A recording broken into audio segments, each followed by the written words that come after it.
شاہ تار پر ہر آن رحمت کی نظر رکھنا، کرے دن رات یہ سنت کی خدمت یا رسول اللہ۔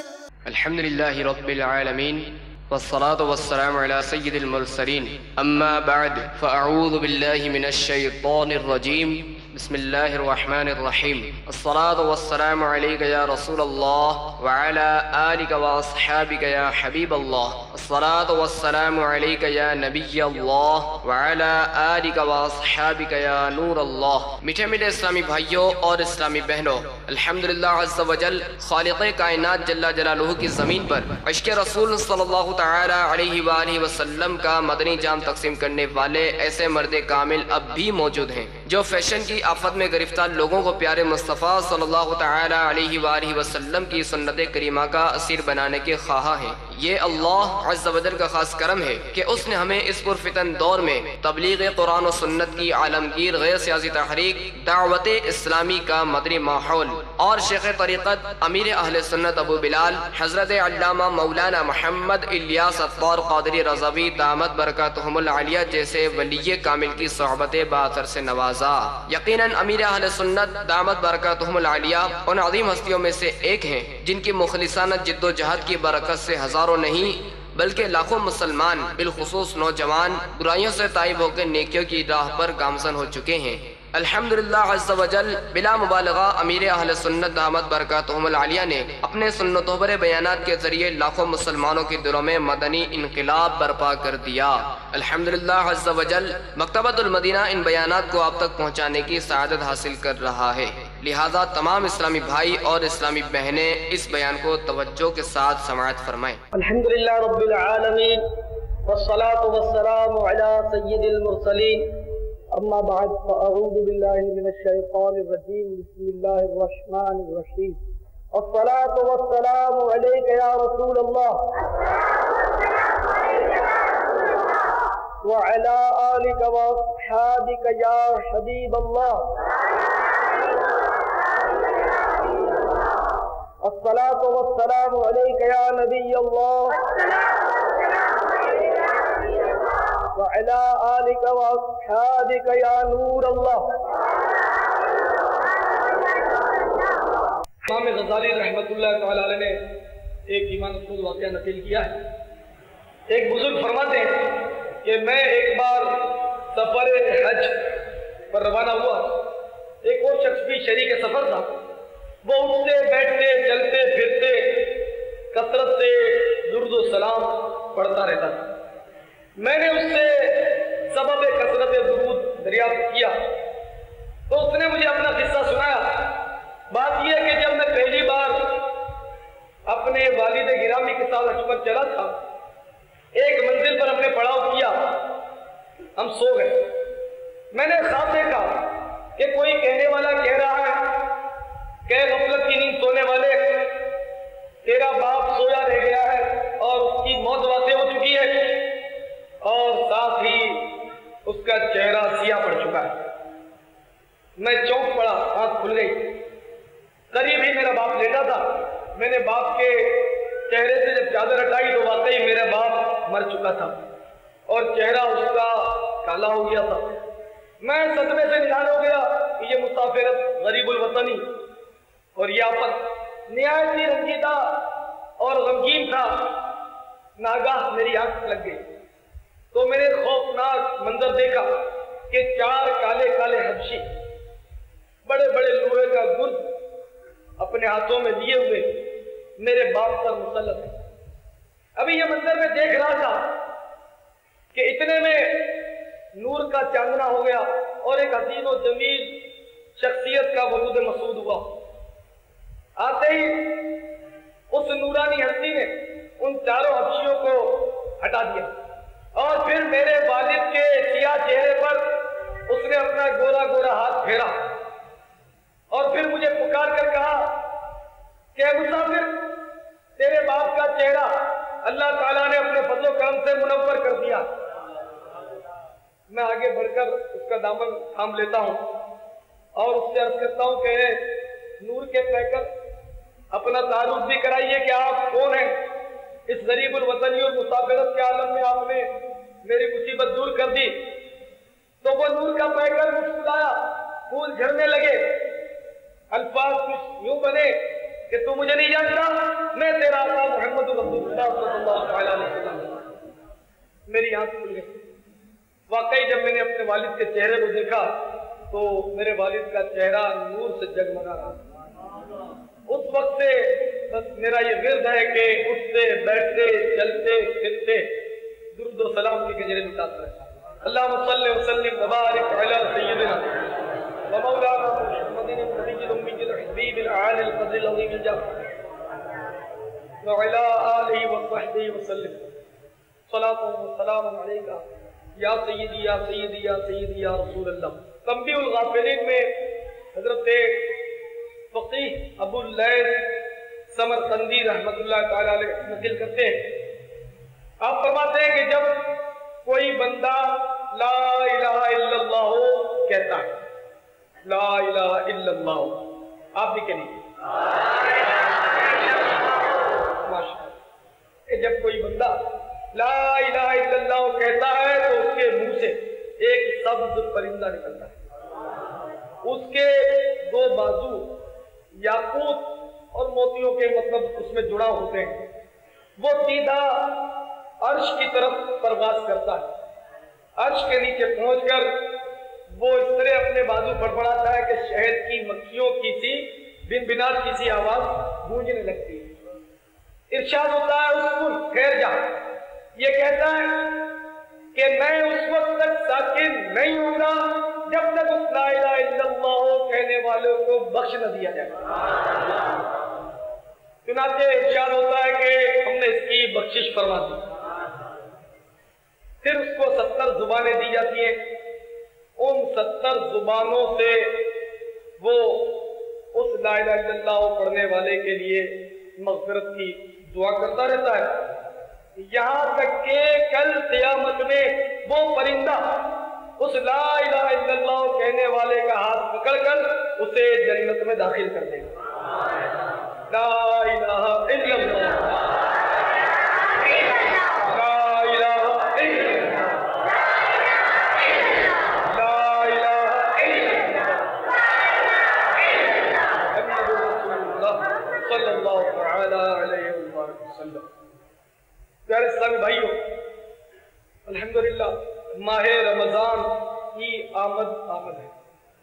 ان قریب ہلال رمضان آسمان دنیا پر اپنی تمام تر جلوہ سامانیوں کے ساتھ جلوہ فگر ہوگا. مومن کے دل ابھی سے خوشی سے بلیوں چل رہے ہیں. ان قریب بڑا عظیم الشان مہینہ آنے والا. اس عظیم الشان مہینے کے بارے میں میرے اور آپ کے ساری کائنات کے میٹھے مدنی آقا صلی اللہ علیہ وسلم فرماتے ہیں کہ اس ماہ مبارک کے بارے میں فرماتے ہیں اولہ رحمتن. اس کا اول جو ہے وہ رحمت, یعنی 3 دہے سے کر لیں 3 عشرے. تو اول عشرہ اولہ رحمتن, پہلا عشرہ رحمت ہے. وَأَوْسَطُهُ مَغْفِرَةٌ, یعنی جو بیچ کا عشرہ ہے وہ مغفرت کا ہے, بخشش کا. وَآخِرُهُ عِتْقٌ مِّنَ النَّارِ, اور آخر جو عشرہ ہے وہ جہنم سے آزادی کا عشرہ. تو مومن خوشی کے مارے پھولے نہیں سما رہے کہ ان قریب اتنا پیارا عظیم الشان اور برکت والا مہینہ ہے. ہر لمحہ اس کا عبادت میں گزرتا ہے. اس ماہ مبارک میں اجر و ثواب بڑھا دیا جاتا ہے. ہم اور دنوں میں کوئی نیکی کریں اور ماہ رمضان میں نیکی کریں, بڑا فرق. اے میرے پروردگار تیری رحمت کے قربان, ہم لوگ ویسے ہی سست لوگ ہیں. محنت مزدوری دنیا کے لیے بہرحال ہو جاتی ہے, اس لیے کہ دنیا میں محنت کرنے کے لیے پیچھے ایک طرح کا ڈنڈا ہوتا ہے. باپ ہوتا ہے, ماں ہوتی ہے, بیوی بچے سب گلے پڑے ہوتے ہیں, تو باطل ناخواستہ ہی محنت مزدوری کرنی پڑتی. لیکن عبادت کے معاملے میں ہم لوگ سست ترین واقع ہیں. صرف سست ہی نہیں, سست ترین. تو ہم سستوں کے لیے تو خصوصی اس میں مطلب فیسلٹی ہے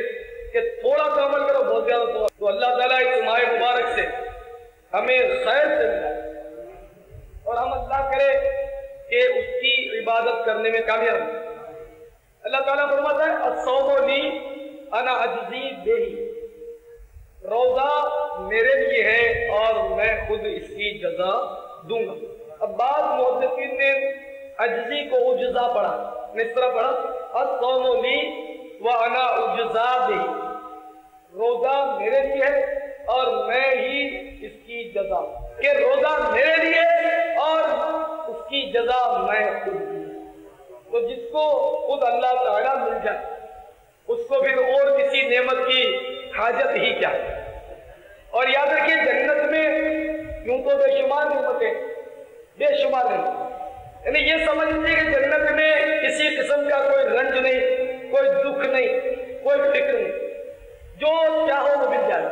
جنت میں آپ کو جس چیز کی خواہش ہوئی وہ آپ کو مل جائے گی، جو چیز آپ پسند کرتے ہیں. تو اپنی اپنی پسند کی ہر چیز وہاں جنت میں مل جائے گی، جو خواہش کریں گے ہمیں مل جائے گی. اچھا سر، ایک نے بہترین جوڑا پہنا ہے کپڑے کا، اب مجھے خواہش ہوئی کہ واہ اس نے اتنا بہترین کپڑے کا جوڑا پہنا ہے اور مجھے نہیں ہے، میں دیکھوں گا تو میرا بھی وہی کپڑے کا جوڑا ہوگا. اچھا، آپ دیکھ رہے ہیں کہ صاحب یہ پرندہ اڑتا ہوا جا رہا ہے، اس کا کباب اگر مل جائے تو کیا ہو، تو فوراً وہ پرندہ بھون کر کباب بن کر ایک پلیٹ میں آ کر ان کے پاس پہنچ جائے. تو جنت میں اس قدر آسانیاں ہوں گی اور ایسی نعمتیں. تو ان تمام نعمتوں میں سب سے بہترین نعمت یہ اللہ تعالیٰ کا دیدار ہے، جو اہل جنت کو نصیب ہوگی. اور اس میں جتنی لذت ہوگی، اس میں جتنی ان کو کیفیت ہوگی اہل جنت کو، وہ کسی نعمت میں حاصل نہیں ہوگی. تو الصوم لی وانا اجزا بہ، روزہ میرے لیے ہے اور میں ہی اس کی جزا. تو میرے پیارے اسلامی بھائیوں، ماہ رمضان یہ بڑی رحمتیں اور برکتیں لیے عین قریب ہمارے درمیان جلوہ گر ہونے والا ہے، جہاں اس میں بے شمار اجر و ثواب ہے، اس کی بے شمار برکتیں، وہیں اس میں روزہ نہ رکھنا، اس کی ناقدری کرنا یہ بہت برا ہے. روزہ چھوڑنا جس میں جائز ہو وہ بیماری ایسی ہے کہ جیسے کہ اگر روزہ نہیں چھوڑے گا تو بیماری بڑھ جائے گی، دیر میں اچھا ہوگا یا جان چلی جائے گی، اس طرح کا صحیح عذر. اور کوئی بعض شرع طبیب کہہ دے، آج کل کے ڈاکٹر جو یہ عام طور پر ہیں یہ بعض اوقات ایسے ہی مطلب معمولی بیماریوں پر کہہ دیتے ہیں، ان کا بھروسہ نہیں کیا جائے گا. کوئی شریعت کا پابند دیندار طبیب حاذق بتائے، جب یا خود اپنا تجربہ ہے کہ صاحب میں روزہ رکھتا ہوں تو مجھے ایسا ہوتا ہے، بیماری بڑھ جاتی ہے، یا ظن غالب ہو کہ روزہ رکھوں گا تو بیماری واقعی بڑھ جائے گی یا جان چلی جائے گی، تو ایسی صورتوں میں روزہ قضا کر دینے کا حکم ہے کہ وہ بعد میں رکھ لیں جب صحت یاب ہو جائے. رمضان کی آمد ہو رہی ہے، ابھی آپ پہلے سے ہی بالکل خبردار ہو جائیے اور یہ طے کر لیجیے اور پکا عہد کر لیجیے کہ ماہ رمضان میں کوئی روزہ ہمارا قضا نہیں ہوگا. سب کی بات انشاءاللہ.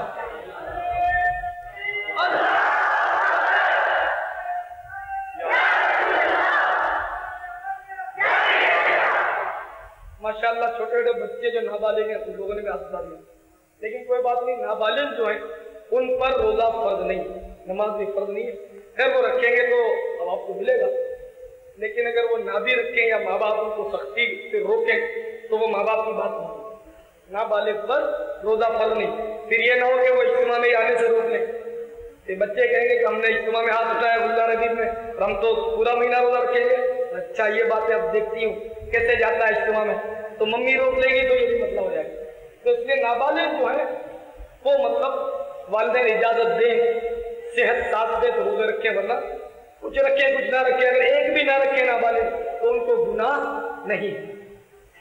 تو روزے کو رکھنا بہت ضروری ہے اور یہ فرض ہے، اور رمضان کا ادب کرنا بھی ضروری ہے. بعض بے باک دیکھے جاتے ہیں کہ وہ روزہ رکھتے تو نہیں ہیں، ایک تو روزہ رکھتے نہیں، دوسرا ماہ رمضان کی بے ادبی بہت کرتے ہیں، سگریٹ پیتے رہتے. یہ اکثر گوشت مارکیٹ میں یہ مناظر نظر آتے ہیں، قصاب حضرات جو ہوتے ہیں بسا اوقات دیکھا میں کہ وہ سگریٹ پیتے رہتے ہیں صبح کے وقت، وہ جلا دیتے سگریٹ. یا اسی طرح کے مزدور پیشہ جو لوگ ہوتے ہیں وہ زیادہ تر روزہ نہیں رکھتے، یا جو محنت کا کام کرتے ہیں وہ روزہ نہیں رکھتے. یا بعض رمضان کی سیزن میں ان کا کام بڑھ جاتا ہے تو اس لیے وہ روزہ نہیں رکھتے. اب بعض ادھر مٹھائی والے 27ویں جب آتی ہے یا جمعۃ الوداع آتا ہے تو عید کے لیے بڑی تیاری ہوتی ہے مٹھائی کی، کیونکہ عید تو مٹھائی کھانے کی، سوئیاں کھانے کی ہے، نئے نئے کپڑے پہننے کی عید ہے، مرغی کھانے کی عید ہے، وہ تو آپ کو پتہ ہی ہے۔ تو عید کی تیاری کے لیے وہ بہت مصروف ہو جاتے ہیں، تو بڑی محنت کرتے ہیں، اور مٹھائی تو آج کے پاس بچتی ہے، تو اس لیے وہ بھی بعض مخصوص جو بڑے روزے مانے جاتے ہیں کہ عام طور پر دوسرے لوگ بھی رکھ لیتے ہیں، بچوں کو بھی 27 وقت رکھوا دیتے ہیں، تو وہ روزے وہ بیچارے مال کی محبت میں کھو بیٹھتے ہیں۔ تو وہ بھی غور سے سن لیں کہ اگر ایک بھی روزہ آپ نے کھولا بلا صحیح عذر، آپ کہیں کہ میرا کام سخت ہے اس لیے میں روزہ نہیں رکھوں، میری نوکری سخت ہے، یہ عذر نہیں چلے گا۔ جس نے پیدا کیا ہے وہ رزق دینے والا، آپ آدھا دن کام کریں، پورا دن نہ کام کریں، 4 کی تنخواہ کاٹ دی ہے، کوئی بات نہیں۔ اگر ماہ رمضان میں بظاہر آپ کو 200-300 روپے تنخواہ کٹ بھی گئی تو اللہ تعالیٰ اس کی کسر آپ کو دے دے گا، اس نے پیٹ بھرنا۔ اب یہ تو بالکل آپ اپنے ذہن میں طے کر لیں کہ جتنی عمر مقدر ہو گئی، مثلا میری عمر اپنے طور پر میں سوچتا ہوں کہ 63 سے کم میری عمر ہو، 63 یا 63 سے زیادہ نہ ہو، کہ میرے آقا محمد صلی اللہ تعالیٰ علیہ وسلم نے 63 برس سے دنیا کو اختیار کیا، تو سرکار کی برابری کو کرنے سے تو کچھ کم ہو جائے۔ اب مثلا 62 سال میری عمر میں نے سوچ لی، چلیے بالفرض میری دعا قبول ہو گئی، تو اللہ تعالیٰ نے مجھے 62 سال زندہ رکھنا منظور فرما دیا، اگر میں مثال دے رہا ہوں، اگر تو اب زندہ رکھنا یہ اس کا کام ہے، اسی کا اسی کا میٹر ہے۔ اب یہ اسی کے ذمہ ہے کہ وہ کسی ذریعے سے مجھے روزی پہنچائے، لیکن ابھی میں اتنا بڑا ہو گیا، جوان ہو گیا الحمدللہ، تو کوئی میں اپنے بل پر تھوڑی ہوں، اللہ نے مجھے پہنچایا، بڑا ہو گیا۔ تو جس نے پیدا کیا ہے اور جب تک اس نے زندہ رکھنا منظور فرما دیا ہے اس وقت تک وہ رزق پہنچائے گا، وہ خود بندھا ہوا۔ تو اس کی وجہ سے ہمیں عبادات نہیں چھوڑنی چاہیے، نمازیں نہیں چھوڑنی چاہیے۔ بہت سارے ایسے اسلامی بھائی کرتے ہیں جو بولتے ہیں کیا کریں، دکان پر بھیڑ ہوتی ہے، یہ سخت ہے، نوکری سخت ہے، صحت سخت ہے، یہ ہے فلاں ہے، ہم لوگ نماز نہیں پڑھ سکتے، اثر تو نکل جاتی ہے، گاہک کی بھیڑ ہوتی ہے۔ تو یہ آزاد نہیں چلیں گے، عذر وہ بتائیے کہ جو قیامت کے دن بھی چل جائے، کہ ہم زندگی میں اس کی نعمتیں کھاتے رہتے ہیں، تو اس کی ڈیوٹی ہے، ہمیں اس کی ڈیوٹی دینی، وہ اگرچہ بے نیاز ہے، ہماری نمازوں کی اسے کوئی حاجت نہیں، لیکن وہ ہمیں نمازیں پڑھوا کر بھی مزید ہمیں نوازنا جو چاہتا ہے اس سے، وہ نمازیں پڑھوا کر بھی ہمیں نوازے گا، ہم نماز پڑھیں گے تو ہمیں اس کا فائدہ ہوگا، یہ اس کا کریمانہ سودا ہے۔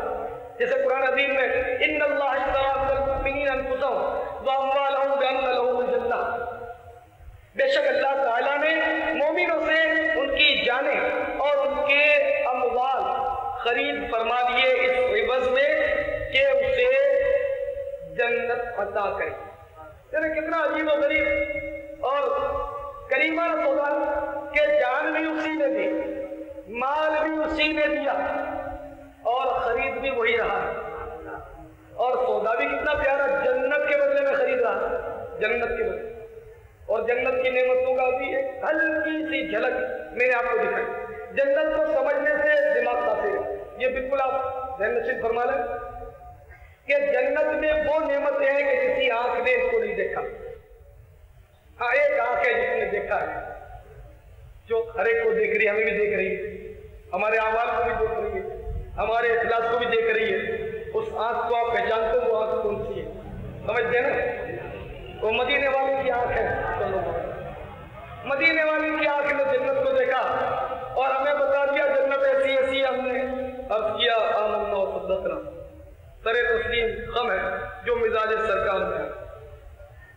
تو ہمیں سرکار نے فرما دیا، تو بہرحال یہ کہ جنت اور اس کی نعمتیں ایسی ہیں کہ کوئی عقل اس کا ادراک نہیں کر سکتی، آنکھ نے نہیں دیکھا، وہ بہت زیادہ مطلب عظیم الشان نعمت ہے۔ تو اتنی بڑی جنت کے عوض اللہ تعالیٰ نے ہمیں جان دے کر، مال دے کر خرید، تو ہمارا سودا ہوا ہے۔ دیکھیے نا، کوئی سی امانت کوئی خرید لے، کوئی سامان آپ سے خرید لے، آپ کاروبار کرتے ہیں، پنکھا خرید لیا آپ سے، تو وہ امانت ہے آپ کے پاس۔ خریدار کہہ رہا ہے کہ میں پرسوں اس کی ڈلیوری لے لوں گا، اٹھا دوں گا، یہ لو، آپ کو پیمنٹ کر دیا، سودا پکا ہو گیا۔ اب اگر وہ پنکھا لٹکا لے تو اور چلائے 2 دن تک، تو ہر ایک کہے گا کہ یہ خیانت ہے،